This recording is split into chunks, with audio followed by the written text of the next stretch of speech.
Hello, you guys. Looks like I'm live on YouTube. My name is Amy Peikoff, and this is Don't Let It Go. I am doing a last show today before leaving California. Wanted to be able to talk to you guys one more time before I get out of here. And I'm just watching right now for a second. Excuse me while I get everything up here on YouTube. Okay, now I can see whoever is joining me here live. And I'll wait till you guys file in a little bit. Yeah, so today I've got the title of the show, Pernicious Anemia. It is a metaphor, and it's something that has come into my world. Nothing that I wanted to have come into my world, but it came into my world recently. So I'll explain to you briefly what the actual pernicious anemia is, but then we're going to go quickly into the metaphorical sense of pernicious anemia that I wanted to talk to you about and just sort of consolidate my thoughts about before I make this big trip out to Texas. And as many of you know, if you're sort of familiar with objectivism, the philosophy that I subscribe to, you will be familiar with the idea that the subconscious, if you give your subconscious a standing order, then it will start working on a problem for you. And the problem that I want to work on after I get to Austin is writing a book on the theme of Don't Let It Go. And so my thoughts, my recent thoughts about this is what I'm going to be consolidating and discussing with you today here. So thank you for joining me. But first, as I said, I'm going to talk to you about the actual literal pernicious anemia as best as I understand it. I'm not a medical professional. I'm learning all of this stuff involuntarily in the course of trying to get well over the last several months. So I'll talk to you about what that is, and then we'll go into the metaphorical meaning that I'm trying to bring to it today. Okay. So pernicious anemia, as best I understand, pernicious anemia is an anemia that is linked to a severe deficit of vitamin B12, because it's B12 that helps us, I guess, metabolize iron properly in our systems.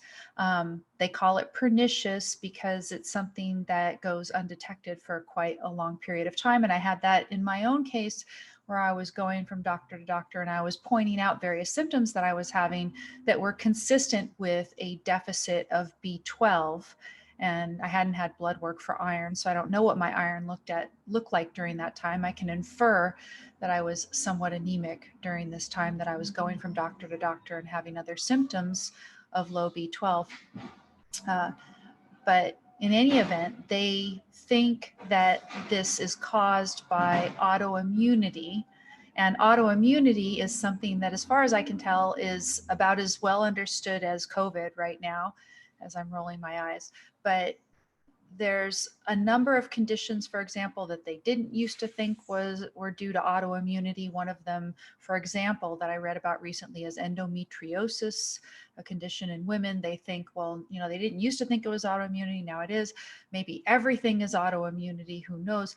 I don't know. But in autoimmunity, if you've heard of it, there are situations in which your immune system puts an attack on various of your own bodily tissues. And then supposedly in pernicious anemia, your immune system is attacking certain types of cells, parietal cells in the stomach lining, and perhaps also attacking directly something called intrinsic factor, which is manufactured by those cells. And it's those cells and the intrinsic factor, it's the intrinsic factor that's manufactured by those cells that helps you metabolize B12 and then results in whether you actually have enough iron and therefore enough red blood cells to perform various bodily functions. So I recently inferred that I must have had pernicious anemia both because of some blood work that I had. I finally got blood work done. I got brave enough to go get some overdue blood work done. And I learned that I do have the antibodies to these parietal cells. Apparently that's fairly common, right? But in addition to that, I had a number of symptoms of low B12. And I also had lower iron, even though I was eating more meat. And I also had a somewhat lower red blood cell count and, a couple other things in the blood work that indicated that I did have low B12. And I've had, like I said, a number of symptoms where I was going from doctor to doctor and saying, hey, look, there's this thing with my tongue, and then there's this, and I'm losing weight and I don't want to lose weight, and et cetera. And nobody would identify it. So this is how we say it's pernicious. I guess I appeared too young to them, and I'm typically am too young. How did I exactly get it? It's some combination of underlying predisposition to autoimmunity, a diet that wasn't as great as it should have been last year, particularly when I was under some stress. And then also I got a big whammy exposure to mold big time last year, which apparently can also cause low B12. So which came first, the low B12 or the autoimmunity? I don't know, right? And all I can tell you right now is I've been taking B12 ever since I got the blood work back, and I inferred the low B12 from my iron, my level of iron. I've been feeling better since then, and I'm tinkering with my diet. My diet is now pretty much what we would call a carnivore-ish diet. If you've read Paul Saladino, it's carnivore-ish. I'm incorporating some plants, more vegetables, some rice. I use coconut in my coffee. I use coconut milk instead of dairy, trying to see if dairy is a problem causing autoimmunity. Anyway, I'm doing all these things. I'm not going to bore you with it now, but I'm in recovery. I'm working on ways to get better and better by tweaking the diet. And, nonetheless, I'm wondering how this autoimmunity comes out and trying to understand it. And of course, I am wishing that I had known about the deficit of B12 a lot sooner, because as I understand it, it takes a while for the symptoms of low B12 to go away once you start properly supplementing. So at some point in the next few weeks, I'll go get some more blood work and actually test the levels of B12 and make sure that I'm on the right track. But as far as from how I'm feeling and looking at a couple of symptoms, I seem to be getting better. And as I said, I'm told that I should expect it to take several months for it to work. And I was already, I think, on that track by eating so much meat. If you recall, I went kind of carnivore-ish earlier this year. So I was already not really knowing, treating my pernicious anemia. That was why I was feeling better eating so much meat. And then when I saw the blood work and saw that still, even though I'd been eating meat, a lot of meat for a few months, my iron was still somewhat low. That's how I infer. Anyway, so that's the pernicious anemia. And yeah, pernicious because, again, it goes undetected. And so you will be diagnosed, misdiagnosed, and mistreated for various sorts of other things that are going on with you, which really aren't. So for example, some of the symptoms that I have with my tongue that I was pointing people out, they said, oh, that must be candida. Now, maybe I had some candida going on, or maybe I didn't. It's not really clear. But one thing for sure is that if you're doing some mouthwash for candida, it's not going to supply you with B12. So this is the, and I was given antacids, which makes it even harder to metabolize B12, et cetera. So thankfully, again, I want to thank Norm Robillard. Norm Robillard is the author of the Fast Track Diet books, and I was doing consulting with him, and he's the one who suggested the tests. He has the diet that allows you to get off the antacids, which of course also probably helped me with the anemia, etc. Robert says, hooray for answers. Yes. Hooray for answers, except for it seems to be answers that raise more questions. The more I dig in, the more there seem to be all kinds of questions. But, again, what I'm doing right now is I'm doing a carnivore-ish diet. I'm following essentially a Saladino carnivore-ish template, no grains except for rice, and yeah, just rice. And then certainly no gluten. I would never have a gluten grain, and no dairy. I'm keeping dairy out for now. I might have some ghee in there at some point. I'm having egg yolk only. I reintroduced that because of the great nutrients that are in that. And I think maybe I was missing some of that by cutting out eggs, but I'm staying away from the whites. So that's essentially what I'm doing. I'm trying to stay out of keto because keto makes you lose weight. I want to gain weight. basic stuff, right? Very basic stuff. I hope to interview Paul Saladino at some point. He's got a cookbook coming out, which sounds a little strange. You say, what is a carnivore cookbook? But he actually does have some veggies and fruits, the less toxic veggies and fruits and stuff in his book. So I'm interested to see the book, maybe try to have him on the show. He's a tour de force in himself, and that would be a lot of fun. So we'll see. But yeah, so I'm on the mend. So pernicious anemia, what's the metaphor that I have in mind? Again, there's this condition, there is this B12, which as SemiCollegiate over here in the YouTube chat says it gives a nice high, just general and vague, good, happy feeling. I got it from living on soy milk with 500% B12 for a few months. Okay, well, so you can imagine if you didn't have enough B12, right? How you would feel. And apparently some of the symptoms that I had in terms of feeling pretty darn crappy and the things they were just throwing medication at me for could have been handled with a B12 shot because I was actually deficient in B12. So yes, you can imagine it is crucial to have B12, and people who do not have B12 over a long period of time, I've read horror stories on the internet. Just go ahead and Google pernicious anemia to see, in effect, the bullet that I've dodged by putting more B12 in my diet naturally through the meat, and then now trying to supplement for at least some time at a fairly high level. I'm doing it all orally. I haven't done any shots yet, but sublingual is proven to be as effective as shots for most people. So I'm doing that. Imagine the bullet that I've dodged by discovering this. So again, thanks to Norm Robillard, he's the one who suggested the parietal cell antibody test. So that was really awesome. So that's the literal pernicious anemia. Let's go to the metaphorical pernicious anemia. And, similarly to in our bodies needing B12.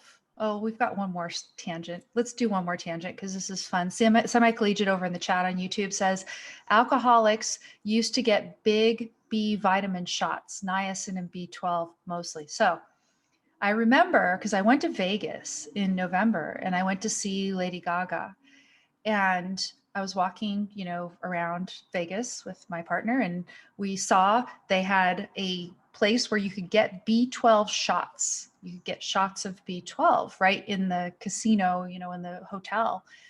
And, that's for the reason for the alcoholics. But I remember noticing, I was thinking, God, B12, maybe that would be cool. I wish I had gotten the B12 shot, right? And I would have felt so much better. And then maybe in my mind, even though I hadn't had any hint of a diagnosis yet, I would have realized that I was low in B12 and gotten my brain thinking a little more. But as it stood, it took months for me to figure this out. And thankfully, like I said, not too bad. So, okay. So B12, essential for human life. And a lot of people don't realize how much it is. I would suggest anybody who maybe has had all kinds of non-specific symptoms that you could go and look for this yourself. I am not a doctor, but do try to figure out whether you are adequate in B12. It seems to be making a difference for me. That's all I can say. But, watch this space. I'll update you as I keep going on through this journey. On the sort of mind side, that was the body side. On the mind side, if we're going to talk about a metaphorical anemia, I would say that the thing that is missing is an appreciation for the role of benevolence, a role for the prospect, the sort of an optimism about the prospect for human happiness, motivation by love, and of course, respect for reason in human life. In short, what Rand called the American sense of life, and what I would call the individualist sense of life. Why? Because it, what Rand used to call the American sense of life, I think is no longer unique to Americans. And in fact, a lot of Americans do not hold this sense of life. We see a lot of it in Hong Kong. If you saw my interview here on YouTube with Joe from Hong Kong, you see a lot of American sense of life in him and the people he describes who are resisting the takeover, the attempted takeover by the communist regime there in Hong Kong. These people strike me often as more Americans than most Americans. So what is this individualist sense of life? Why is it so important? Why does it seem to be pernicious in its absence? What is the effect of its absence? These are the sorts of things that I want to start getting a grapple with here today. As I said, I'm going to give you some thoughts as they've been percolating in my mind recently, but I think a lot of the absence of the individualist sense of life has been on display both through the COVID crisis and more recently through the protests and the movement that has arisen out of the George Floyd killing. So that's what I want to talk about today, and that's the pernicious anemia that I am referring to.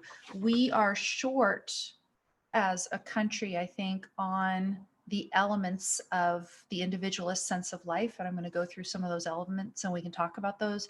And in addition, another thing that I want to talk about, and I've brought it up before in the context of why I chose Don't Let It Go personally, etc., is the lack of those sense of life elements even among those people who explicitly hold the right philosophy.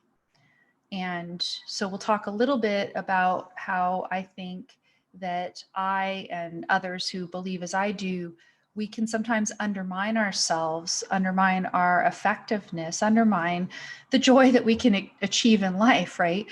So, forget just, effectiveness in the debate out there to save the world, et cetera, but just your enjoyment of life, right? You can be deficient in your enjoyment of life if you aren't looking at these various components that are behind an individualist sense of life, not just adherence to the explicit ideas and then having subconsciously, as Rand describes in her essay, Don't Let It Go, she talks about the fact that our sense of life, our subconscious attitude about the world, about our place in the world, about our prospects for success, our prospects for happiness, that our attitude can be in direct conflict with our explicit set of ideas.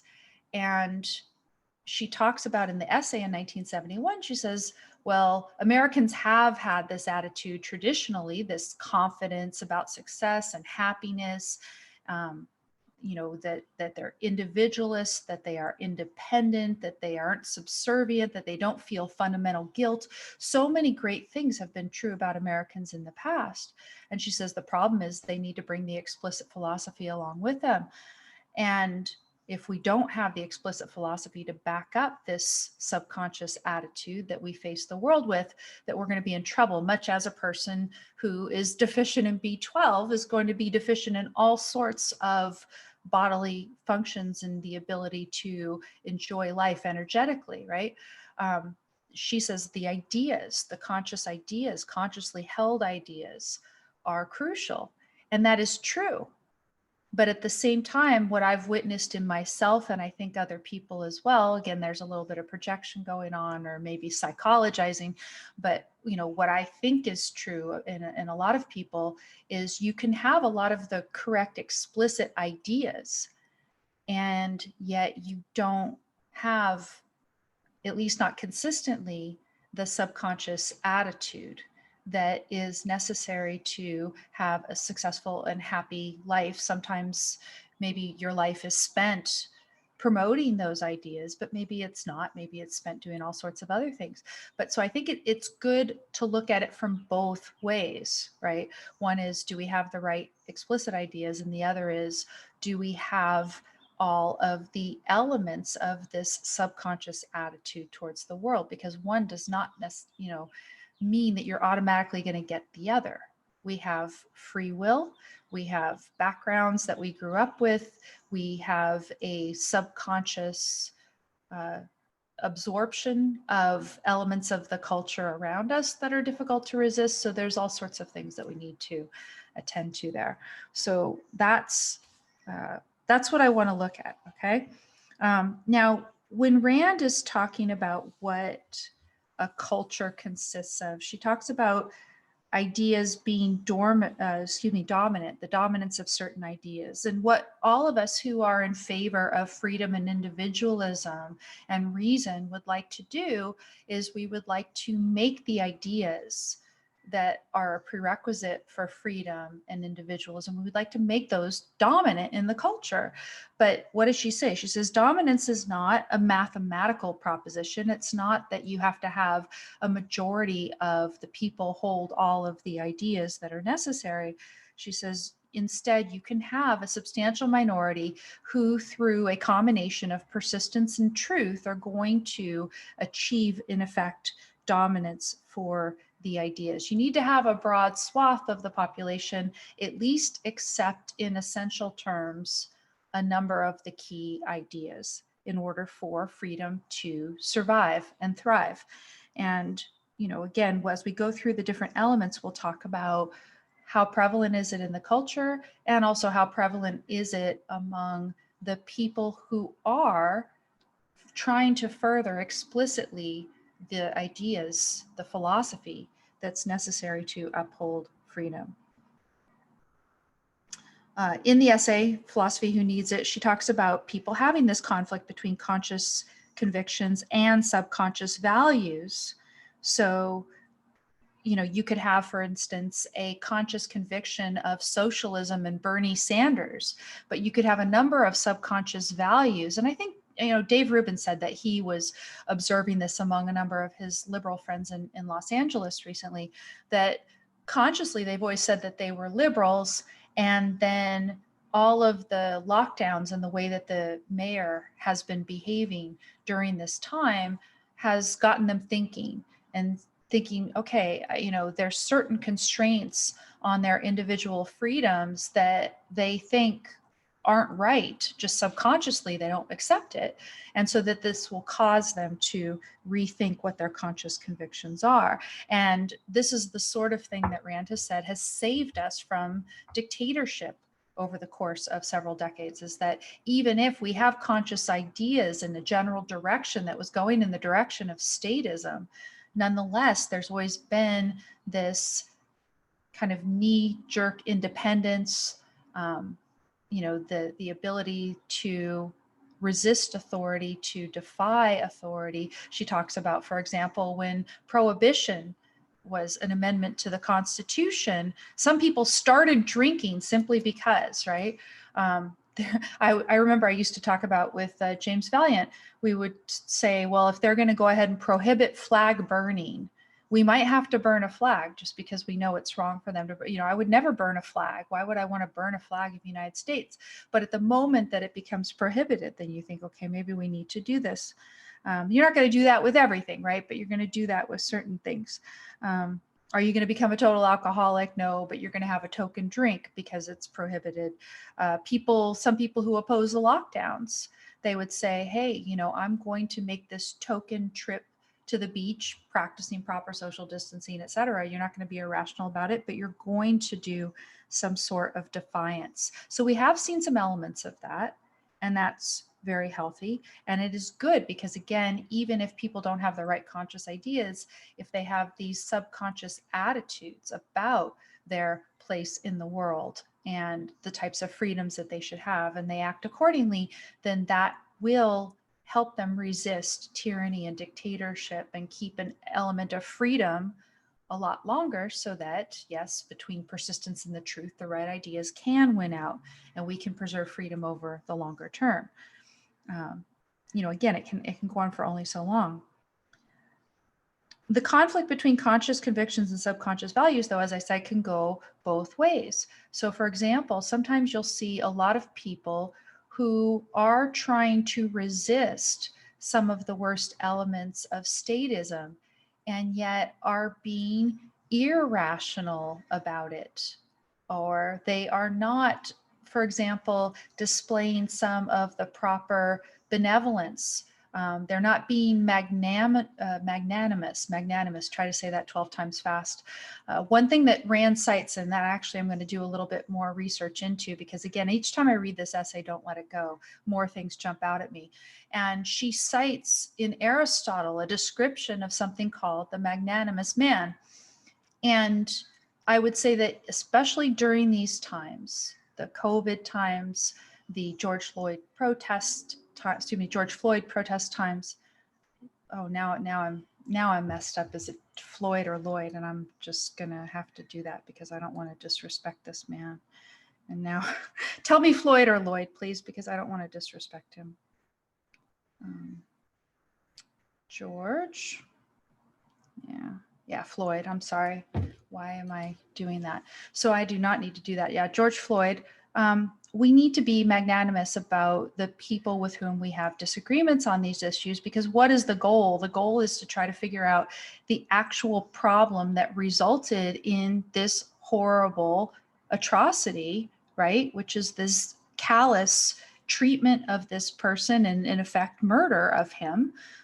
Because you have a police officer who had this horrible track record, and this man was put in the care of this police officer who already had tons of complaints against him for violent behavior, etc. How does that happen? We want to make sure this doesn't happen again if we can prevent it. And if we want to get at constructive solutions, when we're having this debate out there, we want to be magnanimous when we are dealing with the opposition. And what do I see from people who are, potentially on the side of limited government and freedom and law and order and everything else? They want to go in right away and clamp down with hardcore police conduct. They want to say that the resistance to this, that the opposition to things like what happened to George Floyd is all about racism. And it's not about racism, right? I had so many people on Twitter. I'm I'm not always very careful, but I usually try to be very careful when I'm formulating something out there. And I talked about the fact that we needed to reform this system. I didn't say anything about race, not a thing about race, because I don't think this is about race. There are defects in the system that allowed some people who are racist, right? Racism is still somewhat of a problem in our country.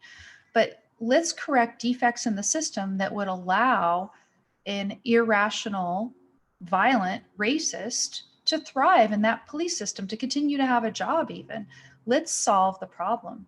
And I think if you are not behaving with your opposition, or not even your opposition, right, with somebody that you have some disagreement with, if you're not behaving with them in a magnanimous way, in a benevolent way, in a giving people the benefit of the doubt that they have the rational ability, you could bring them along with a rational discussion and try to actually solve a problem.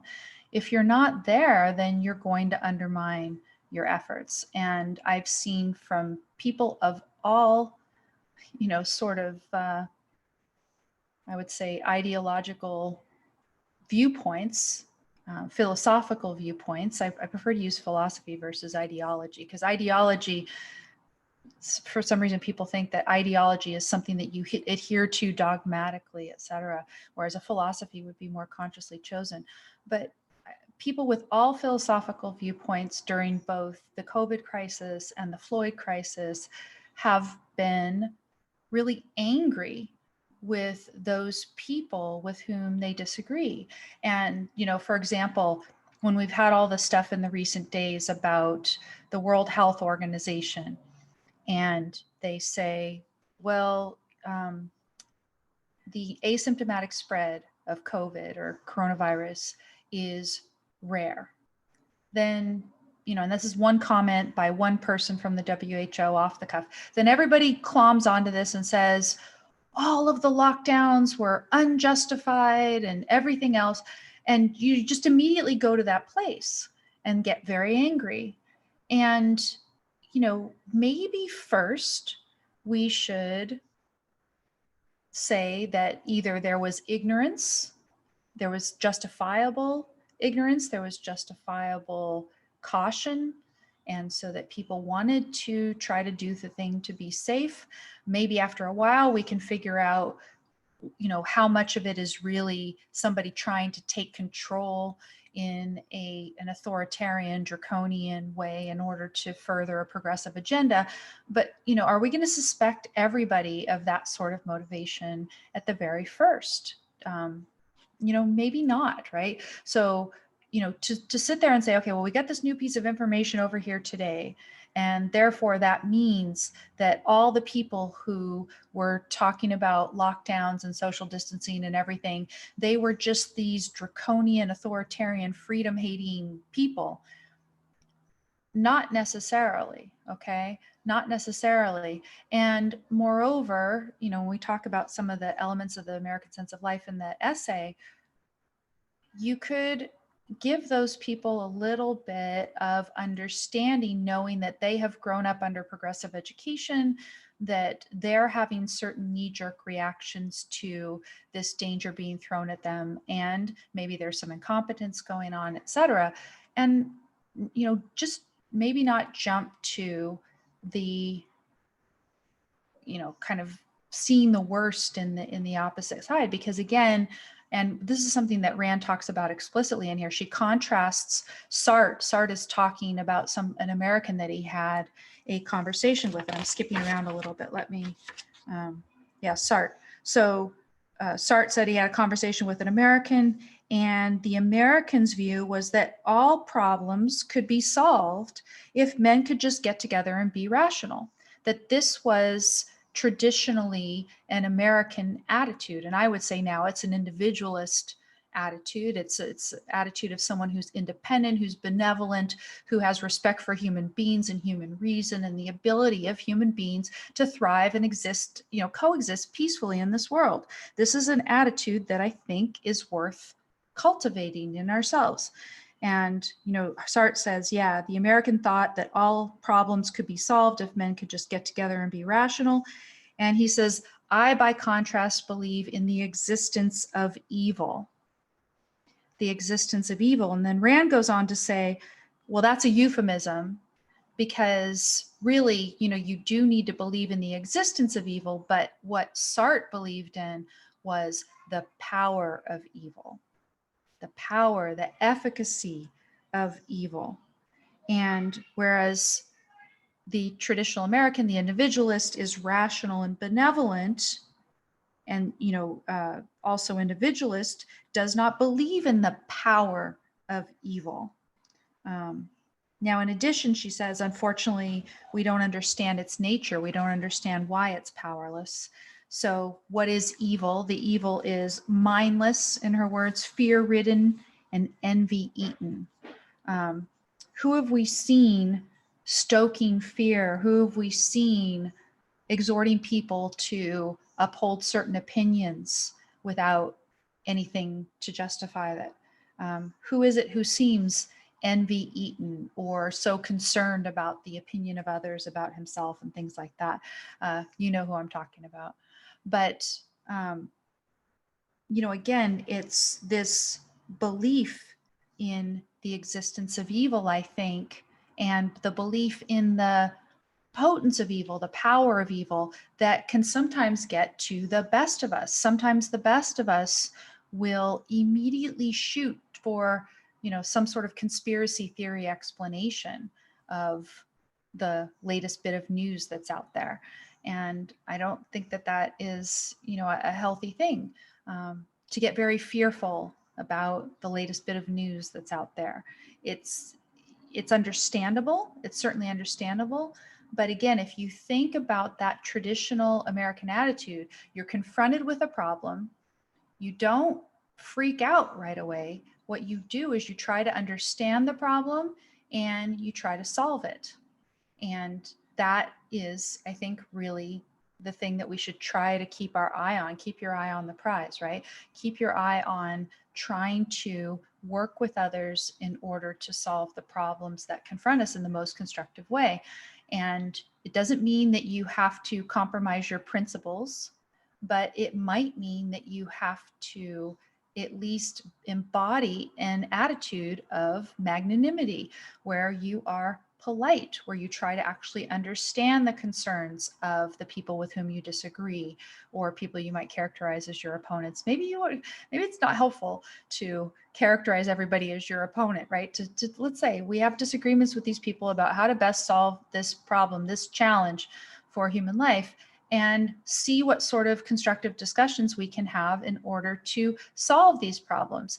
Be willing to reach across and, to somebody with whom you disagree on a number of things and say, oh, well, nonetheless, that person has a great solution to XYZ problem, and I would like to explore it more and maybe even help to promote that particular solution. Right now, there is Justin Amash, who is before Congress with a solution to the police misconduct problem and it's in the form of removing qualified immunity, the qualified immunity doctrine as it has evolved in the courts, right? Making it clear so that the police actually do have accountability. And he is doing this officially with a 3-party coalition. You've got Democrats, Republicans, and Libertarians working together who disagree, but they can agree on this particular problem and perhaps constructively come up with a solution. But what's going on out there? Suddenly the debate has shifted to race. And can government, by using force, make people not racist? No. Is it the right response to racism to practice some sort of reverse racism and start looking at people on the basis of race, but doing it in a different way? Is that the American solution? To not treat individuals as individuals and to disregard characteristics that are truly irrelevant about the merits of a person? Is that an American attitude? No, that is not either. And so right now in our country, we seem to have a lack of people who are benevolent about the nature of their fellow human beings. They understand that the true evil belongs to a very small minority and that evil cannot gain power unless we give it to them, unless we relinquish it to them. And as for your average fellow man, you're not, if you are a truly independent individualist who believes in this spirit, you're not going to think the worst of people right off the bat. You are going to give people the benefit of the doubt. You're going to see people as a potential value and try to treat them accordingly. SemiCollegiate says, maybe evil is the sum of all wrong, incorrect decisions. So then you want to say, why are people making the wrong, incorrect decisions? I've made a ton of wrong, incorrect decisions in my life, right? If I could go back and, particularly when I talk about, again, the health stuff that I've had in the last while, there are a few decisions that I look back on and I say, oh, I could have done that differently. If I had been cleaner about my diet, then I wouldn't have had an underlying weakness that would have made me susceptible to the mold exposure, for example. Low information people. I mean, there are a number of what you would call low information people, but the question really is, what can we do to constructively inform people? Can we inform them if we completely turn them off by, in effect, insulting them before they even walk in the door?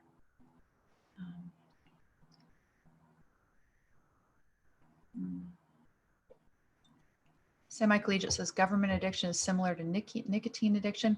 I'm not sure that nicotine is that terrible. You'll have to send me some references because I've heard decent things about nicotine.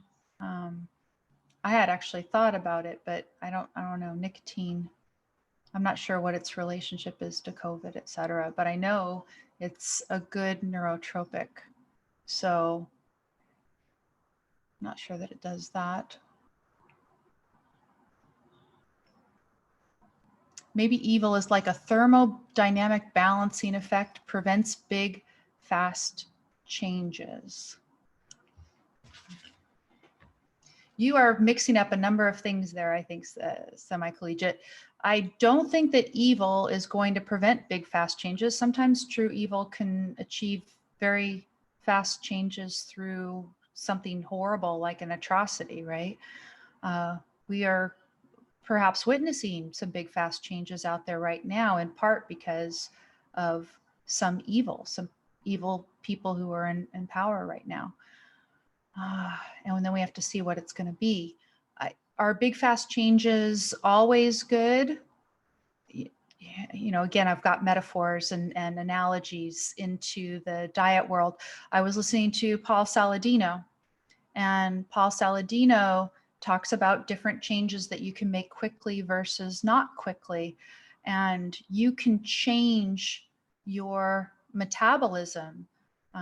You can change, you know, whether you have a metabolic disorder in effect, whether your body is operating in a metabolically deranged way very quickly, like within a couple weeks.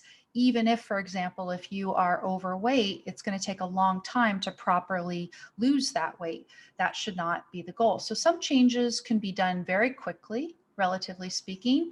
Other changes take a longer time. So these are all out of context things. If evil makes big changes, it is unopposed. Yeah, I mean, you could say perhaps that. I mean, certainly things have been creeping up here for a while. Definitely been creeping up here for a while. So again, skipping around a little bit, but I think that having some magnanimity, having a bit of what in academia we call charity for people on the other side can actually go a long way if your goal is to have constructive discussions and actually try to solve problems. One thing that Yaron has talked about in the past in the context of the immigration debate is that a lot of times people are against immigration because they are, you know, they lack self-confidence about the rightness of their ideas and their ability to express them and to actually convince people. And is that really a position of strength? Is that a position that is consistent with the American sense of life? Again, as Rand describes it, and I think it's really true, the individualist, the traditional American, thought that yes, if we get together and we have a rational discussion with other human beings, that we can actually agree on and solve the problems that plague us, and that we don't have to get into these warring camps. Let's look at the debate, for instance, about the hydroxychloroquine. How many people irrationally, just knee-jerk, decided that they were in favor of that as a cure for COVID, or a preventative for COVID, for severe COVID, versus they were opposed, for or against, because of Trump, or because of, perhaps in your own country, I heard that France was the first country to actually have a scandal around this. It's become so politicized. And that's something that Amash was talking about, that he was discouraged by the fact that the debate about basic measures that should be taken, the debate about what would be an effective cure, et cetera, is so politicized. We should all be concerned about, is hydroxychloroquine a potential treatment or cure? The decision about whether that is or is not should be based on the effectiveness of the drug in the appropriate clinical settings, as best as we can do during a pandemic when we want to get everybody well. There are certain feasibility problems with having a double-blind study, and you want everybody to get well, but you're going to give the drug that's probably working to only half the people, and you're going to watch the other ones languish, right? So there's issues about how to properly conduct such a study.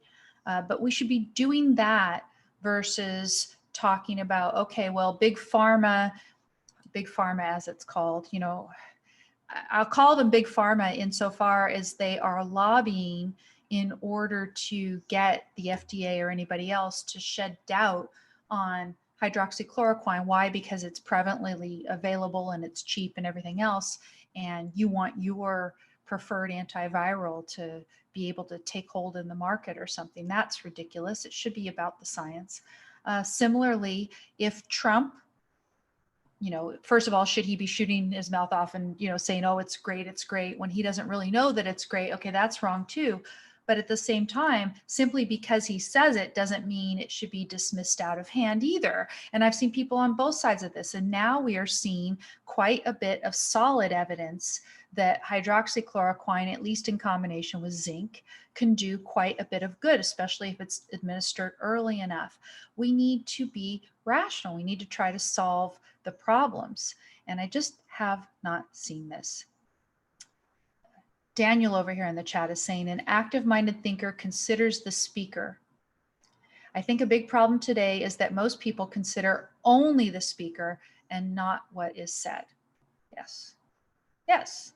So you can try to identify places where the speaker's interests are being exhibited in the course of taking a certain position and making a certain argument that is unjustified. You can take that into account without dismissing or accepting simply because it's the speaker, right? If I want to talk and have a conversation with somebody about this whole autoimmune stuff and diet and everything else, it's not going to be determined by my politics. I don't choose with whom I want to have a discussion based on that person's politics. I do it based on what I'm reading as to their position and the information that they have to offer. And then I say, I value this or I don't value this. And it has nothing to do with politics. Now, if I see that certain things are creeping into the discussion that have a political angle, what do? I say, well, does it hold up without that? Does what they're saying and what they're advising people to do, does it hold up without that? And if it does, then I don't care. I just dismiss that. I don't have to take, for instance, an ecological message from somebody who is saying, hey, don't put processed food and junk into your body, right? I can separate those. And that's what I think we all should do. You'd say, okay, well, here's Trump. Trump is touting hydroxychloroquine. Why is he doing it? And is there something to this? Why is he so excited about it? We would hope at least that he's not excited about it for no reason. Perhaps, he does have what we would call a primacy of consciousness viewpoint, meaning that he likes to run with a sort of confidence that the future is going to be good without basis. I called him on this on a tweet this morning, for example. He's saying that the third and fourth quarters are going to be great. The third and fourth quarters of 2020 in terms of the economy are going to be great. And then next year is going to be one of the best years ever. And of course, we're not going to know whether any of that is true until after supposedly he's reelected. We don't know if that's going to happen, but he's hoping, right? And when you think about how much GDP is destroyed by all the people, out of work, and we're seeing now Starbucks is closing a bunch of stores and Target's closing a bunch of stores. Even Target, that's been open this whole time, is closing a bunch of stores now because of the looting. It's hard to be optimistic about that. So on what is the optimism based? This is the sort of thing that we want to ask Trump. And, again, the respect for facts and ideas, which was part of, I think, a traditional American attitude. When Rand in the essay, she's talking about attitudes of Americans towards their intellectuals on the one hand, and towards knowledge and education on the other. She says Americans have had traditionally respect for knowledge and education, but not for the intellectuals. And that seems a little bit counterintuitive. But if you think about the sorts of attitudes that intellectuals in this country have displayed, right? When they have shown, for example, that they think human beings are inherently corrupt, a stain on this planet, and that we owe moral duties to animals not to eat them, et cetera, et cetera. If that's the attitude that's displayed by our intellectuals, you could see why some of the best and brightest, while still wanting to have knowledge and an education, would often dismiss our intellectuals. Again, I'm skipping around a little bit in my notes on the essay, but when she talks about the people with the best minds in our country. And today, the best minds in our country tend to go into technology. Just think of a Steve Jobs, right? When you think of Steve Jobs, what sort of attitude does he display?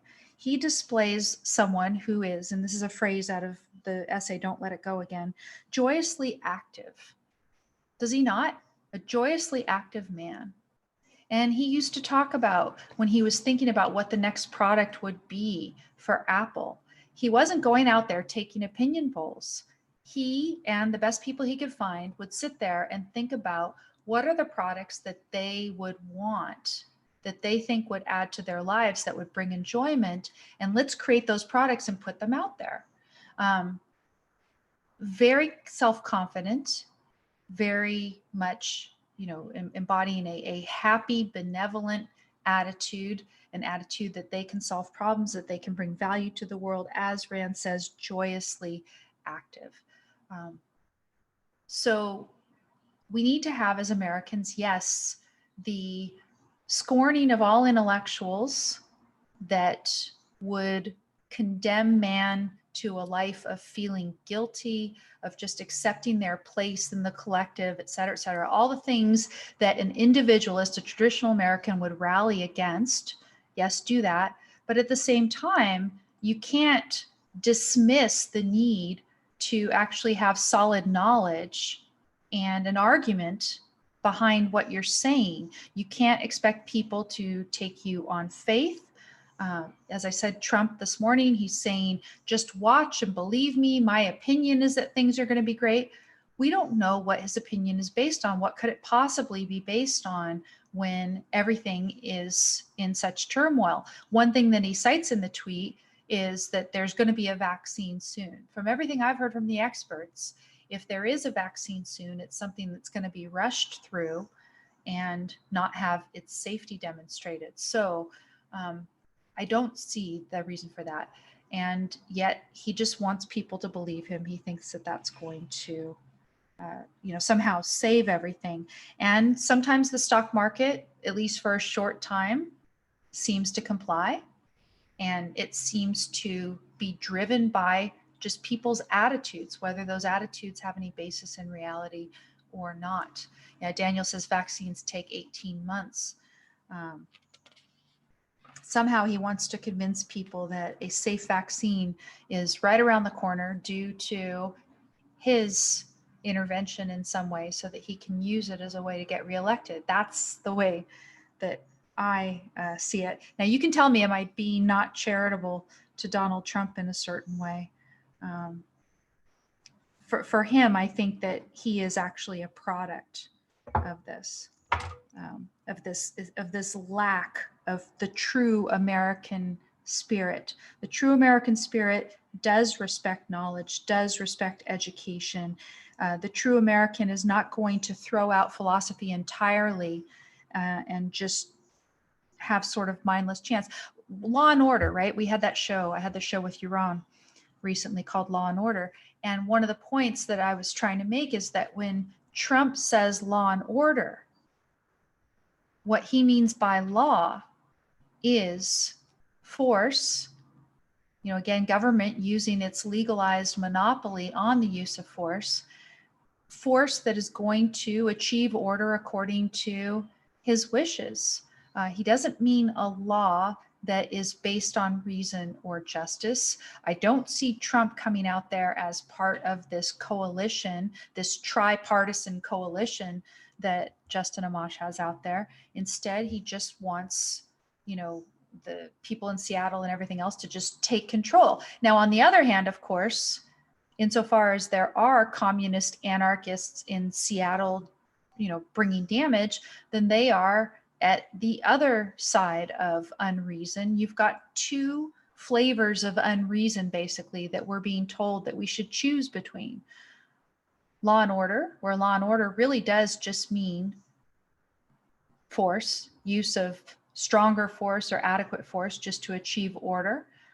And then on the other side, you have people who are saying, no, we just want chaos and we want to fight against this, and we don't have any particular solution that we want to implement. We're talking about vaccines. SemiCollegiate says vaccines are overrated.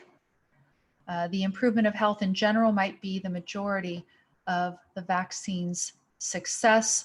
I don't know that that's exactly true. So for example, SemiCollegiate, go check out the literature on the MMR vaccine itself having some crossover immunity with respect to coronavirus. And yeah, as Daniel says, considering smallpox and polio alone, I can see a very great value in vaccines.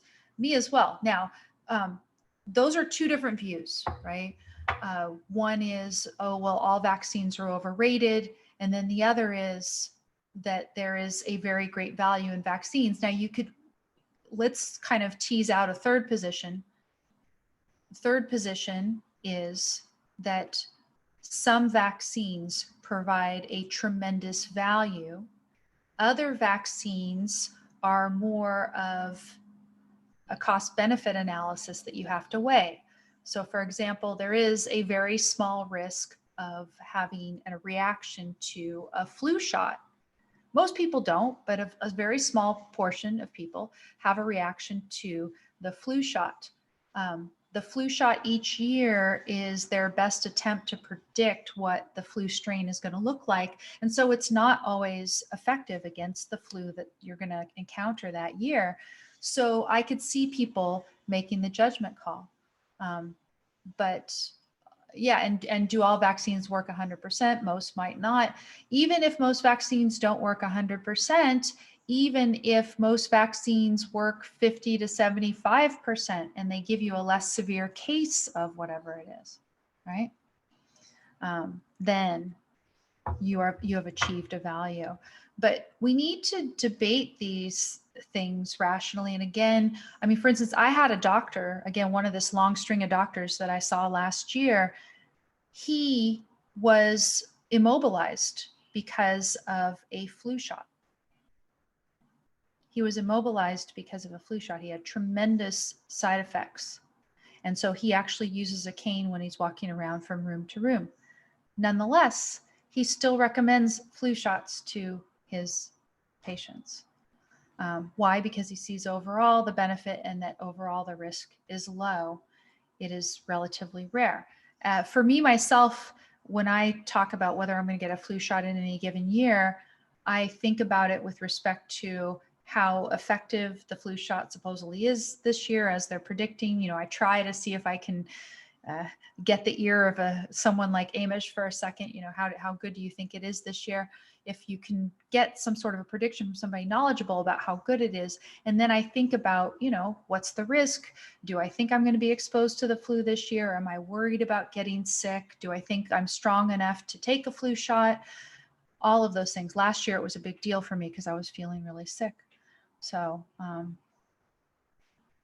yeah, so there's correlation. Correlation, again, is not causation. So we have to be very careful, right? And that's one of the biggest things. There's a lot of correlations. Correlation is not causation. Vaccines get credit for folks who never get sick anyway. Yeah, but what we know is, for instance, measles is now a problem in a way that it wasn't when more people were getting the measles vaccine. So, yeah. Anyway, so let's do have these individual substantive debates. I want you guys, when you're here in the chat, to keep going back and forth about this. I'm offering little bits of things. Let's think about the correlation is not causation thing. And then I'm going to kind of go on here with the main point of the show, which is the, you know, again, pernicious anemia, the fact that the individualist sense of life is sorely lacking. Of course, also the explicit ideas behind the individualist sense of life. And these are the things that I'm going to talk about in my book. But let's look more at this sense of life. Independence. How many Americans believe that their own individual lives are ends in themselves today? That government is our servant, that we are sovereign, that we have the ability to decide what is best for our own lives. Now, again, as somebody who at the beginning of the coronavirus crisis, when I felt like I didn't know very much and I understood that a lot of people really didn't know much about the risk, I was in favor, or at least supportive of, a delimited lockdown for a short period of time. But the extent to which so many people accepted a very extended lockdown for a lot longer period of time, when you saw more, both about the risk of the virus and what it presented, the things that we can do to minimize that risk while behaving as individuals. And if you also look at the cost, the tremendous cost of having these extended lockdowns over a long period of time, I have been dismayed about the extent to which people have just willingly accepted long periods of lockdowns. I've been more dismayed when I saw some of the reactions to the Cordairs at the Cordair Gallery up in Napa, because they put forth a very rationally presented case for why they should go ahead and reopen, why it was safe for anybody who was going to be patronizing their gallery for them to come and do that. People aren't going to touch anything. They would wear masks. They would allow only a certain number of people at a time, etc. And they got some of the vicious blowback from that, as if they're trying to kill people or something. And to me, that exhibits the very opposite of this American sense of life, this sense that for each individual, they need to be taking into account the risk benefit for themselves, and that only in more extreme circumstances is it right for government to step in and enforce things. So for example, you might think that a rational policy during this time is to ban all big gatherings, particularly indoor gatherings with a lot of screaming and singing and things like that, above a certain size. And it doesn't matter whether it's religious or any other sort of thing. We have learned things about how the virus is spread. And so we say, okay, let's act accordingly. We're talking about chickens and stuff here too. Okay, sorry, I distracted a little. So that would be sort of a rational approach to this, where government might have a role in saying, well, certain types of things in which people are going to necessarily be disease vectors for this disease, we're going to ban those for a certain period of time. But as for a lot of activities that don't involve these big gatherings indoors without ventilation and people screaming and singing and stuff, pretty quickly we should have been opening those things up. And pretty quickly people should have at least been receptive to rational arguments for opening those things up. And when you are presented with somebody as benevolent and wanting to, sort of spread optimism and share good art with the world, if you look at the Cordairs and what they were doing, to come back with them and be angry as if they're trying to kill people, again, doesn't strike me as somebody who has an individualist sense of life. Instead, they're saying, well, Gavin Newsom and our county have told us that anybody who doesn't want to follow their exact edicts is an evil person. And to me, that is somebody who is just saying the state is our caretaker, that we just accept our role as servants, and we are no longer independent, sovereign individuals. And that was hard to see. So in the chat now, they're talking about any improvement of quality of life or survival, et cetera, that has come from vaccines is just due to an improvement in the quality of life in general. I think that those things go hand in hand. And if you can imagine that having a safe and effective vaccine for the coronavirus is going to make it so that a lot of people just don't even have to put on a mask before they go into places. Just think about the tremendous effect on quality of life and productivity that would happen if we didn't have to think about, okay, in the next while, maybe I'm going to catch coronavirus, and maybe I should statistically think that I'm not going to die from it, but that I might be very sick for a few weeks or something. At least for a few weeks, maybe I'm going to be sick. I'm going to lose a few weeks of my life.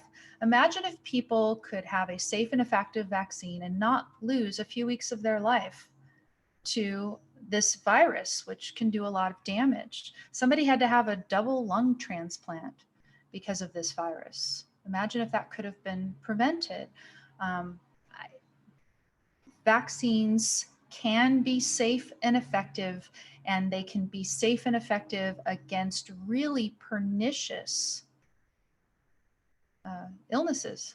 And so I'm very eager to see if we can get a safe and effective vaccine for this and make a judgment call. Again, some vaccines are an opportunity cost that you have to. Yeah, do you always have to have a vaccine after, do you always have to have a vaccine in order to get rid of an influenza or something? No, you don't, right? But there are a lot of people who could be saved a lot of time and money and grief and stress if they knew that they had a vaccine for this. Okay, independence, admiration of achievement. Admiration of achievement. Are we going to admire the people who come up with a vaccine, or are we going to say, oh, it's not such an achievement because, hey, we can weather a virus if we just have proper nutrition, right? Are we going to admire the achievement of a safe and effective vaccine, or are we going to dismiss it because it comes from Bill Gates, with whom you have some long-standing grudge or disagreement? Are we going to look at the vaccine that might be produced because of Bill Gates? Are we going to look at it objectively and decide whether it is a value for human life, whether it's one that we all decide in our individual cases will be worth the opportunity cost of getting coronavirus? This is something I think we don't see. I'm myself grateful that Bill Gates and anybody else is contributing to the cause of trying to develop a safe and effective vaccine. If there is a private company that does this with or without the help of Gates or anybody else, and the private company asks a certain price for this, are we going to say, yeah, you have come up with this valuable vaccine that is going to save people's lives, and so you deserve the money that you're going to be getting, the profits that you would get if you provide a vaccine? Again, I don't understand all the ins and outs of the hydroxychloroquine. I think it is a drug that is probably out of patent now, and so it's produced relatively cheaply so that very few people are going to get rich on hydroxychloroquine. I don't want cronies of any government official to get rich because of hydroxychloroquine, even if it's a beneficial thing. Of course, I don't want that. But if there are people who are manufacturers of a good hydroxychloroquine that is free of side effects, I guess there's different formulations, some of which have side effects and some don't. If you're the company that produces a safe and effective dosage of hydroxychloroquine and makes it possible for this coronavirus to not be such a scourge, I want you to make money. I admire that achievement, to be able to make it readily available so that people don't have to live in fear. That's the sort of attitude I'd like to see during this crisis. Do we admire the achievement of someone like Justin Amash, who has been able to bring together a coalition of politicians, and let's go ahead and support what he's doing?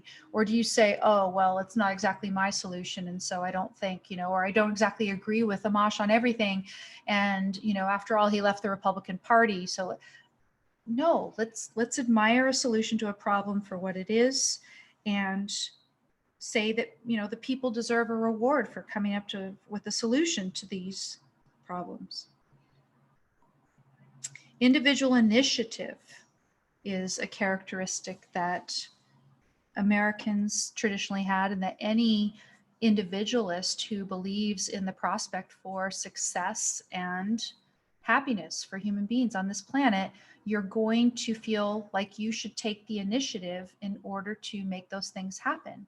How much during the last several months have we seen individuals wanting to take a real constructive initiative in order to solve problems versus, I don't think going out in the street and just yelling and screaming in and of itself is taking initiative. If you were going to go out, for example, in the middle of one of the George Floyd rallies, and you said, okay, I'm going to hold up a sign saying, let's end qualified immunity, and you could cite Amash's solution to this or any other, rational solution to this problem, and you conduct yourself nicely, you keep your social distance, you're wearing your mask, you're doing everything rationally, not maybe you'd say, okay, that's taking some initiative. So not everybody who participates in these protests is being irrational about it, but rationally taking initiative in order to solve problems.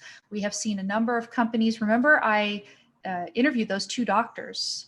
Jareggi was one of them, and I'm forgetting the name of the other, where they had wanted to have a business, and they probably still will do this. I think this is going to be a necessary component of opening up, at least until we have a vaccine. They want to certify businesses as coronavirus free and help people overcome this the lockdowns and get out of the lockdowns and be able to go out there and be productive again. That was very innovative on their part. They put together some vans and everything so that they could go and do mobile testing, have their little mobile lab on the run and everything. And they put together procedures to do this. And then, of course, we have the testing companies, the various companies who are trying to put together an at-home test. Do we respect that individual initiative, or do we immediately get suspicious about it because it's not approved by the FDA? That's the sort of thing that you look at when you look at America versus not. I was going to say, Sweden, for example, that I saw this debate, just a clip of a debate between someone in Sweden and someone in the Netherlands. And the woman in Sweden was getting really upset. She's saying, in Sweden, we believe in people taking responsibility for themselves. They're not going to be callous about the risk that they pose to themselves or to other people. But at the same time, they're going to take responsibility for themselves versus rely on a government lockdown. And the person from the Netherlands was saying, no, here we rely on trying to control everything, to control for risk. And if that means the government mandating certain measures that are in effect overkill in order to control for risk, then we do it that way. Very different attitudes. And again, the attitude that has been displayed in Sweden during this whole crisis has been more of independence, seeing the individual as sovereign, taking initiative in order to solve problems versus just sitting back and counting on the state doing it for you. Everything else. Another thing Rand talks about in the essay, she says, traditionally the collectivist, she would say the European, but the collectivist lives emotionally in a world made by others. And your role, if you have this collectivist attitude, is just to seek or accept your place in the world. You just live in whatever world is made by others. Versus, and she quotes Badger Clark, the Westerner, having this attitude, the attitude that says, the world began when I was born and the world was mine to win. You don't accept your place in the world. You create your own world as best as you possibly can in the world out there. The thing that just came to my mind was a Duran Duran song lyric from the song Come Undone. We'll try to stay blind to the hope and fear outside.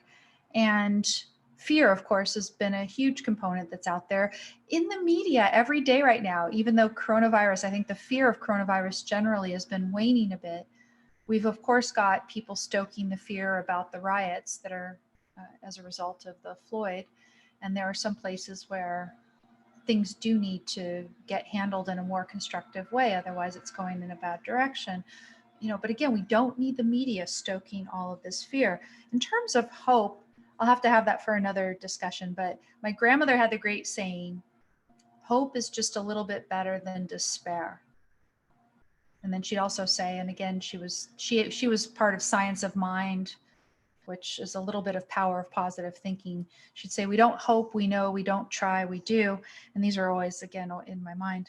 But so even hope, right? If it's just based on hope, but it's not based on trying to actually get a handle on the problem and figure out a solution, that's not going to work either, right? So the lyric for Come Undone from Duran Duran was exactly perfect. We'll try to stay blind to the hope and fear outside.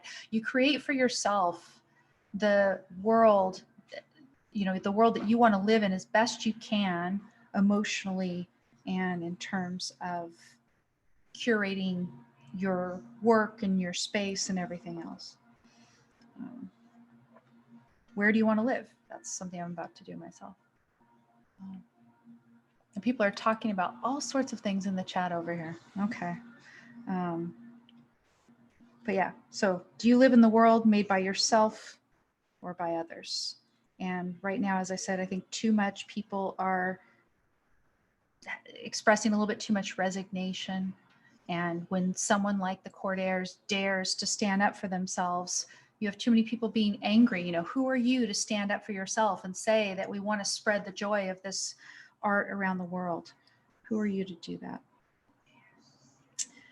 Happiness, Americans traditionally are known to have been happier and more benevolent. It is harder when you're in the middle of a pandemic. For me, as I've said, I've characterized myself in the past as what's called a struggling optimist. And, we all have our backstories, our bad upbringings, or choices that we've made in life. We've often, many of us, been victims of progressive education. So many of you might be like me, the struggling optimist, but the goal really is to go to, for something like a Steve Jobs, where you find a career that you love, you can experience real success in it, and you are joyously active because you choose not to immerse yourself in all of the fear stoking and everything out there with the news. I just saw something in my feed on Facebook the other day. So a woman was expressing that even her daily walk was incapable of getting her sort of out of the funk that was created by everything that she had taken in that day, information-wise. And then a friend wrote that, no more news for you, that basically stop looking at all of this news. Oh, Daniel, thanks for the super chat there. He says, a donation to the Buttered Coffee Fund of the Struggling Optimist. So I don't get to have butter in my coffee anymore, but it's now the Coconut Coffee Fund of the Struggling Optimist. I will take a sip of lukewarm for you. Put coconut cream in that stuff anymore. Maybe I'll get some ghee in there again as we go forward. I'll really live on the edge, right?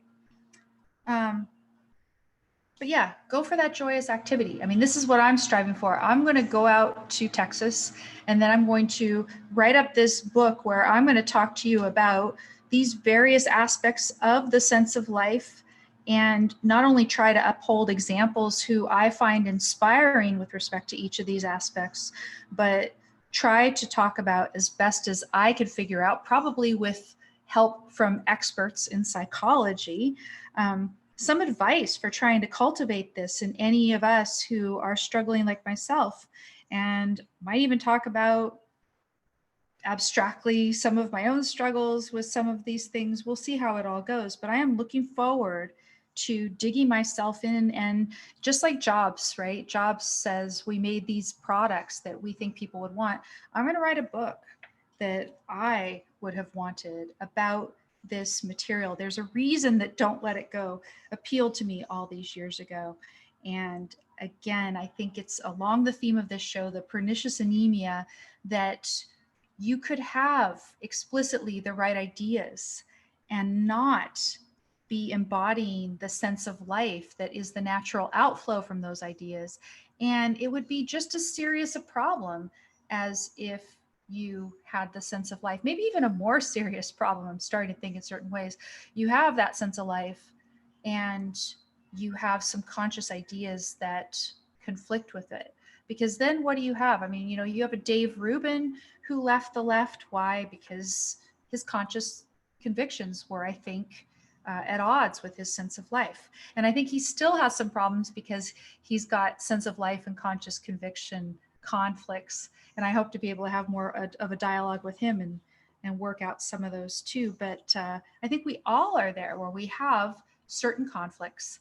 And then the goal would be to have both the ideas that support a free system, a system in which individual rights are respected, that individual rights is the principle behind everything that government does. That's the system that we support. And of course, there's a whole set of ideas in morality and in politics that are necessary to hold explicitly in order to support that.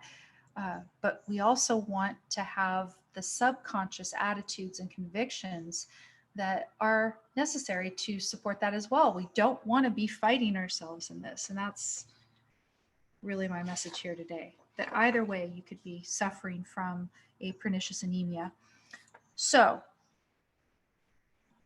one thing for Americans, and here's a constellation of characteristics that we want to cultivate in ourselves. Self-confidence. Now, I feel myself, as you know, over the last year with everything that I've gone through and what I've endured, that I've definitely built up more self-confidence. But have I struggled with this at times? Do I struggle, for example, if you guys know the name of this person, do not type it in a comment. Don't type it anywhere, because again, what I think during this time right now where we're trying to bring people together in the world to solve problems, right? When we're trying to bring people in the world together to solve problems, I don't want to call a person out by name with whom I disagree with on politics or any other thing, okay? But the other day, I had the experience of being stood up for an interview for the very first time, and I think it was political. I don't know for sure because this person is not communicating with me. I was ghosted. Did I have a bit of crisis of self-confidence when that happened to me? Of course, right? So we all do. So, you know, self-confidence is something that, yes, you're going to sometimes have a little bit of challenge with it maybe, but this is something that we want to build up in ourselves. Trusting. How trusting are you, right? This is something to think about. How trusting. Do you suspect the worst and most evil motives of people with whom you disagree immediately after learning some piece of news that seems to validate that? You know, do you go on the offensive in a really animated, sometimes angry way, suspecting the worst in people? Or are you generous? Are you benevolent? Do you have an innocence in the way that you're going to face the world? Do you reject the idea of original sin? These are things to ask yourself. You know, to what extent do you have these attitudes? And again, there's going to be a handful of these attitudes, maybe 12, because the formula for our book is 12. I'll have 12 chapters or something, and I'll have to actually systematize these. But these characteristics are things that we want to look at. We want to look at how do we preserve, further nourish these attitudes in ourselves. Now, what's the counter? The attitudes that we do not want to cultivate in ourselves. Do you feel miserable? Do you feel guilty? Do you feel impotent? Are you groveling? Do you believe men are evil and groveling creatures that are plagued by original sin? Now, she would say that the traditional American sense of life is to reject all that. And I'm going to say the individualist sense of life is to reject all this. Can you be miserable sometimes for a delimited time? Yes. Sometimes you need to actually feel what you feel. But do you, continue to wallow in it versus try to dig yourself out of it? No. As I said, I'm going to research a little bit more about the magnanimous man in Aristotle. I'm really interested because it really got me for the first time when I've been looking at the debates, both about George Floyd and about coronavirus and how we should have dealt with it. There's somebody with whom I have disagreed on the lockdowns. And I continue to just get pummeled with articles that the message is, look, lockdowns were never necessary. Lockdowns were never necessary. It's like that ship has sailed, okay? We've acknowledged the disagreement. I thought maybe a limited lockdown was justified for a few weeks at the beginning, and I had certain conditions on it. But that's done, right? And now we're on the same side of this. Daniel and Robert are doing the outbidding at the super chat. Thank you guys. This is going to go into my on the road coconut coffee fund. I'm trying to figure out which apparatus I'm going to bring on the road with me in order to have my coconut coffee in the morning. I think it's going to be powdered coconut coffee, but I have to have my blender or something like that. We'll see. Okay. Yeah, but let's be magnanimous during these debates, and I'm going to look into Aristotle to get some even more depth to this. Do you see man as a value? Do you see man, human beings, as clean, free of original sin, as people who are naturally supposed to live in freedom, creative, rational? Do you have tolerance? And by tolerance, I don't mean, oh, you're going to keep an endlessly open mind to irrational ideas. But do you have tolerance to the extent that you truly believe that you can live and let live with people who have a lifestyle that's different from you? So for example, transsexuals, right? Maybe you don't believe that you would ever want to be a transsexual, but can you just live and let live? That's a lifestyle that has nothing to do with taking political control over your life or anything else. You could say, okay, it's hard to live and let live with a real communist because those people actually want control over your life. But, how comfortable are you with people who live an entirely different lifestyle than the one that you live? And can you truly just live and let live? People who eat really disgusting things. So for example, Paul Saladino, I do hope to have him for an interview, but maybe one thing I would like to joke with him about is that guy takes shooters of raw organ meat. That's how he eats organ meat. He eats like testicles and all sorts of things from animals. And he laid them out in a video, and then he showed you he was taking shooters of pieces of raw organ meat. Can I live and let live with Saladino, right? So I have to, yeah. But can you, right? Can you really do that? Because what living in a free society entails is that sort of tolerance. Oh my God, 1776. Thank you, Robert. That is wonderful. It's beautiful. That is really sweet. Yes, I think I'm going to listen to a little bit of American history on the road. By the way, I've got some Audible things queued up, and that's one of them. So. Excellent. Again, we talked about the issue of believing in the power of evil, not just the existence of evil, but the power of evil. If you truly believe that evil is powerful, and you truly jump to the conclusion that the people who disagree with you or do things differently than you must be evil, if you have those two ideas together, right, what are you going to do? You're going to react in a fearful or angry or both way. And that's what I think I've seen too much, again, during both of these crises. I can't even believe 2020, but, both in the coronavirus crisis and with respect to Floyd, I've seen people just jump to the conclusion that the people that they disagree with are evil, and that evil must be squelched by force if necessary immediately in order for the worst possible outcomes to be avoided. It's those two ideas together, right? It's belief in the power of evil, and it's in jumping to the conclusion that the person with whom you disagree must be an evil person, not just a mistaken person. You put those two together, it's like a powder keg, just waiting to go off. And I see too much of it, not just on, obviously, people who, on our side, I see some of it.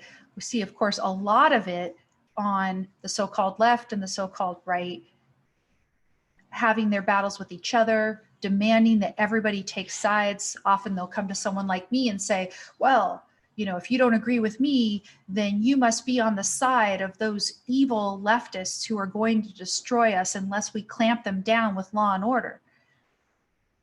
I just don't think that's the case. And yes, are there some people who are exhibiting a bunch of mayhem and destruction in Seattle right now?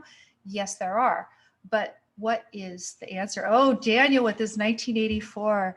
Not only is it generous, thank you, but I love it because yes, it is one of my favorite books. And we don't, one of, again, if I start to go into a negative state of mind, I do fear that some of what's going on right now can be spun into a 1984 scenario. And one of the articles that I saw out there, again, I'm telling you, struggling optimist here, one of the articles that I latched onto the other day was the one about the 8 Russian jets who had to be intercepted 30 miles from our border. And does that mean that they're going to start using war between us and Russia and or China as a way to clamp down further on Americans who are willing to be subservient? So, that's the kind of place that I can go, right? But why are we having this, right? Because I see that Trump is willing to have a hair trigger reaction. And of course, some people on the left themselves are having a hair trigger reaction. The George Floyd killing is all about race. And so what do we need to do? We need to have a whole bunch of affirmative action, and everybody needs to jump onto the entire agenda of Black Lives Matter. Otherwise, you were in favor of George Floyd's killing and you're a racist. These are two different positions. I think both of those positions, Trump's law and order, which means clamp down by force for him, and then the Black Lives Matter positions, both of those positions result from this failure, believing in the potence of evil and being too quick to accuse the other side of evil. Evil that has to be squelched by force or resisted by force or both. So now see, we have people, opponents, as it were, in the chat over here at YouTube, and they have decided to come to an amicable conclusion to today's battle, which is wonderful. The beneficiary of the battle, of course, was my coconut coffee fund. So I thank you, gentlemen. Oh, excellent. I have another contribution. Thank you, Bree. Says, I still say Hallen's razor explains most behavior. Hallen's razor is never attribute to malice that which is adequately explained by stupidity. End quote. Okay, stupidity, yes, it could be stupidity, but I actually like to be a little bit more benevolent in the description. And this is something that I got from Benjamin. He always talks about maybe incompetence. Couldn't you just say it's incompetence? Now you could say it's ignorance combined with incompetence. Maybe not call it stupidity. Am I being a little bit more generous even than you want to be? But anyway, that's, yeah. Which is cynical? Which is cynical, Daniel? Tell me which part is cynical. Evil needs the leverage of social structure is the idea from SemiCollegiate. Yeah, I mean, I would say that. What is it that evil is? Evil is mindless. Evil is fear-ridden. Evil is envy-eaten smallness, as Rand says. How can that, get power? How can that gain power in the world unless you have a social structure that fosters it? A social structure that gives evil a pass or even elevates evil. We have right now in government a structure that rewards cronyism, and it's terrible. Yeah, Daniel says ignorance is less cynical than stupidity. Yes, ignorance, incompetence, people affected by our progressive education system. Yeah, I think incompetence is a good way to gloss some of it. Praising BLM over an individual is immoral regardless of intent. BLM, I mean, to the extent that somebody actually understands what Black Lives Matter is, if they understand what Black Lives Matter actually stands for, and then they praise it over an individual, yes. But, again, realize that there are a lot of people who just think Black Lives Matter means that you're against racism and you're against the sort of thing that happened to George Floyd. If you're that person, then maybe not. Now, I would spread the word and say, I think it's wrong to praise Black Lives Matter. I would not put the black square on any of my social media for a reason, and I would explain why, because I don't agree with the socialist, authoritarian, and affirmative action laden agenda, the statist agenda, just in favor of a certain type of reverse racism. I don't agree with that, right? What I agree with is to challenge racism as the anti-American attitude that it is, because racism looks at characteristics of individuals that have nothing to do with their merit and their value as human beings.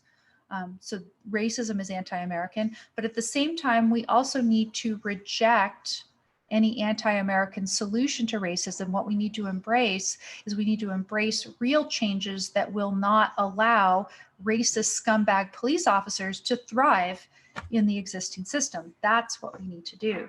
So I was very eager on the day that everybody on social media was putting their black square out to go ahead and take that solution proposed by Justin Amash and make posts about that. This is what we need to promote. We need to promote a solution that will make it so that evil scumbags will not have power. We don't have a system that is going to increase the power of evil scumbags. Okay. Let me go ahead and skip a little bit towards the end of the essay, because I do think I should wrap up. I'm going to go nearly 2 hours here, which was not my intent, but it's also then not typical for me. The other day I was listening to a Saladino that went about this long, and apparently he gets a lot of flack for going on for so long as well. So I want to go ahead and wrap up here in a bit. So again, I've got Don't Let It Go, the essay from Philosophy Who Needs It. After I'm done here on YouTube, I'm going to go ahead and put a link to that over from Amazon. And yes, I'm an Amazon affiliate. If you do buy through my link, I will get a small percentage, but your price will not be increased. So don't worry about that. Rand in Philosophy Who Needs It talks about not surrendering our country to a zero. She says, don't surrender our country to men whose battle cry is mindlessness. Mindlessness. And so on the one hand, mindlessness to the extent that they are dismissing the role of reason, the role of looking at the facts objectively, not going by our emotion, not going by fear, just accepting authority. Mindlessness. Do not surrender our country to that. This is what she says, we cannot do it. Now, where do I see this mindlessness? I see the mindlessness in, as I said, Trump's call for law and order. Why?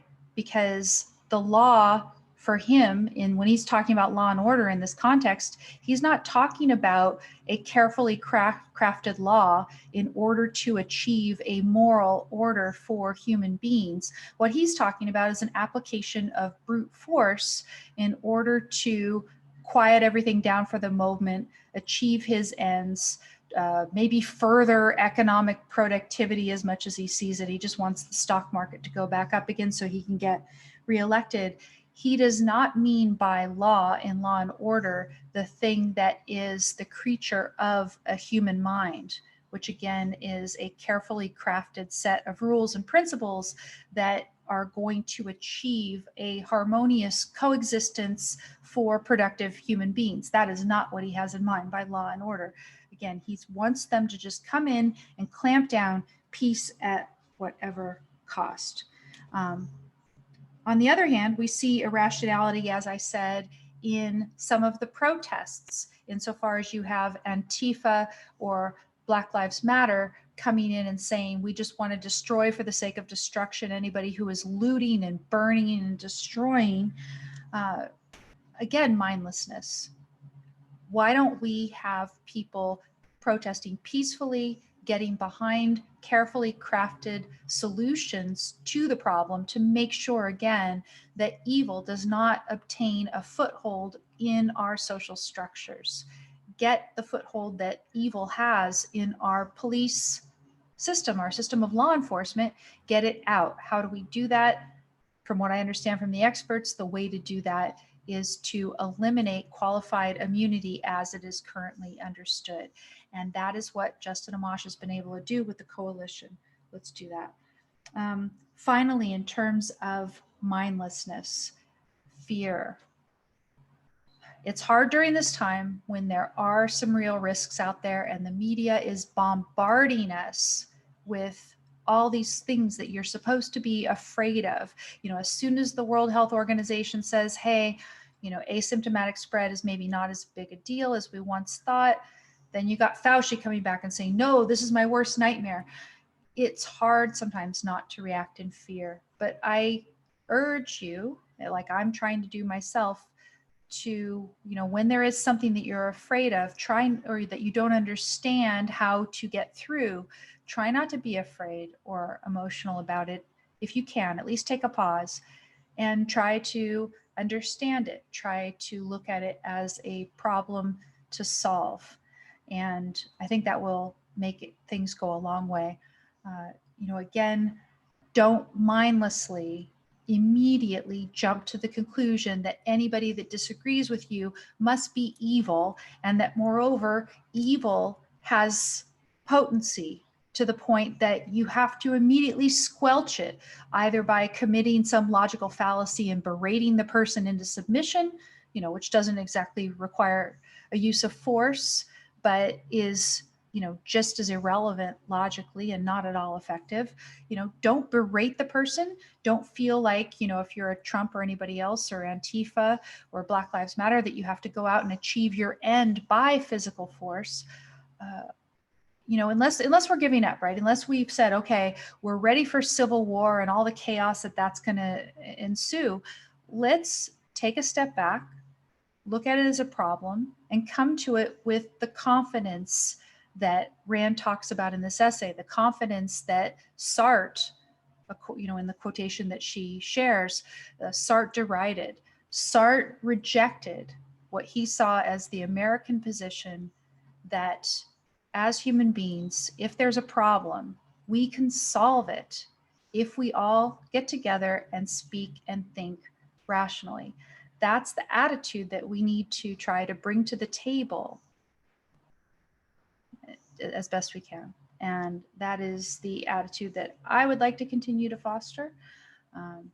And you'll continue to see me try to engage people. Mostly what I want to bring to you on this show, like I said, I've been trying to do a lot more interviews, and I'm trying to just bring to you people that I value for a variety of reasons. But a lot of the things that I want to focus on are people who have really kicked some butt out there, solving a bunch of different problems that face human beings. And I will continue to try to bring you those people. And sometimes those are going to be people that I agree with on some things and disagree with on others. And we're going to try to focus on those areas of agreement. I'm not going to go out there and compromise my own ideas by saying, hey, I agree with you on this, and here's this problem, and we agree on the solution, and let's talk about it. Agree where we agree, disagree where we disagree, but treat each other with respect and with that confidence that human beings, putting their minds to it, can solve these problems. That's what I'd like to do.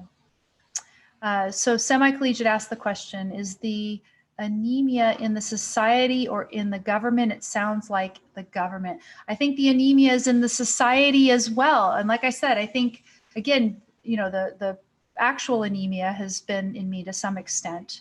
And I think it's actually contributed a little bit to the other extent, right? For me, it's made things worse. But the anemia in the sense of I having a struggle, again, the struggling optimist, the sometimes struggling to embody all of these attitudes that I've talked about with you today. It's within people. And I think within segments of the population, some people have less of it with respect to certain characteristics than I do. Some people have more of it with respect to certain characteristics than I do. But unfortunately, I see that it's very widespread. To go back on I've rambled a lot today, but to talk about in COVID, too many people have been willing to just accept their place and do what the government tells them and not be as proactive as they could about taking this risk into their own hands and making their own judgment calls about what activities they can enjoy while mitigating the risk that this disease poses to them. We need to be very, very proactive, particularly when we do have some people in the government, some places it's worse than others, who are just being very authoritarian and continuing to lock all this activity down without a justification, especially when you look at the opportunity cost for continuing these lockdowns. I have been, like I said, dismayed about Americans just willing to accept it. At the same time, I am sympathetic because if I look at myself in a bad mood, I have fear about engaging in certain activities safely, and I have to overcome that. So, these are attitudes I think exist in society in general, and that we do need to work on. And it does inhibit America's ability to resist tyranny. It does make America ripe for a takeover by some sort of dictatorship of the left or right is most likely what we're going to get. Ken says, I saw some guys throwing a football in New York City and a cop told them to stop playing. He said, right now, as if you're going to get coronavirus by tossing a football outside. I don't see that it's going to happen. As long as people are washing their hands afterwards and you're just tossing a football, I don't see any way that you would get it. And of course, it contributes to your health and well-being to get out there. So these are the sort of things I could understand that you don't actually resist a cop who's right there telling you what to do. I'm not saying that people should do that, but in terms of speaking out and trying to stand up for themselves and advocate for things like that to end and to let people get out in the world and do the things that are healthy, I'd like to see more of that. So no, long story short, SemiCollegiate, the answer is, I think the anemia is in the society. It's certainly in the government.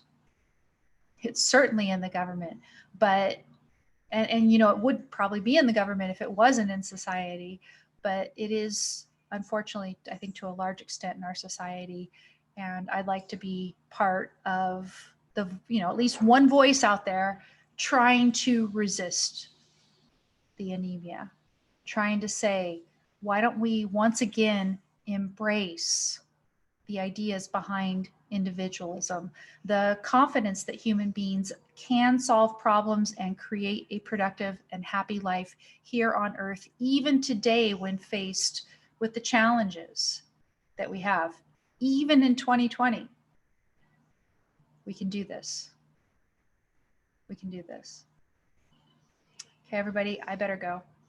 And I will probably, unless you're following me over at Locals, again, if you want to go to don'tletitgo.locals.com, don'tletitgo.locals.com. I'll go ahead and type it into the chat here. don'tletitgo.locals.com. I have a promo code for you guys to be there for free for a month. I just typed it into the chat over here on YouTube. It's called Escape, as all one word. As I'm escaping the people's state of California, you can track my progress over there at Locals, and you can be there for free for the first month so that you can watch. And I look forward to giving you guys updates from the road. And yeah, I'll talk about whatever I'm trying to do to remain coronavirus free and properly nourished on the road. And I will talk to you probably here as a YouTube show, not for a couple weeks or so. I'm thinking I have to get settled and high-speed internet set up and a new background for you to look at, something a little less boring than this, hopefully. Get it all set up over there in Texas. Okay.